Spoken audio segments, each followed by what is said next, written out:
So we have cognitive disabilities. And for people with cognitive disabilities, you can provide some kind of a simplified user interface, distraction-free mode, keep navigation very simple and easy. That is helpful for everybody. Honestly, we're all very busy, we're stressed, we're doing things on the go.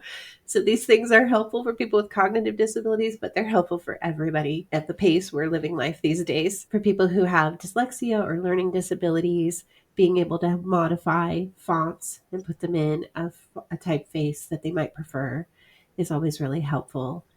And then you can use noise canceling headphones to help you focus, block out all the noise around you, especially if you're in an open office environment, right? Like, again, like even if you don't have a cognitive disability, you might want to take advantage of these kinds of technologies just to help you out because there's a lot of distractions happening in a lot of workplaces all the time. And then the last disability group that we have that's impacted or has their use of the web impacted, I guess, would be vestibular and seizure disorders. And the thing that you want to do to accommodate this group is to respect the prefers reduced motion setting in their browsers. So there is a browser setting. So if you have issues with seeing lots of motion on websites and you don't know about this, there is a setting in your browser that you can say, I prefer reduced motion. Um, the trick is that people building websites have to check for that.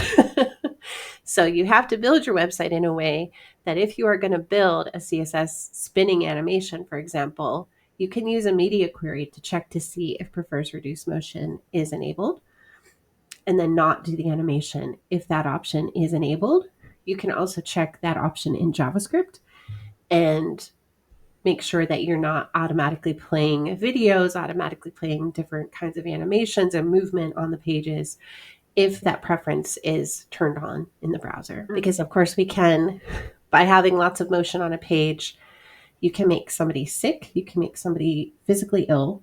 They could be nauseated, they could be dizzy, they could have a seizure, they could faint or pass out. So you could cause some serious harm to somebody by not respecting those settings. So you want to be very conscious of that and use motion and animation very judiciously.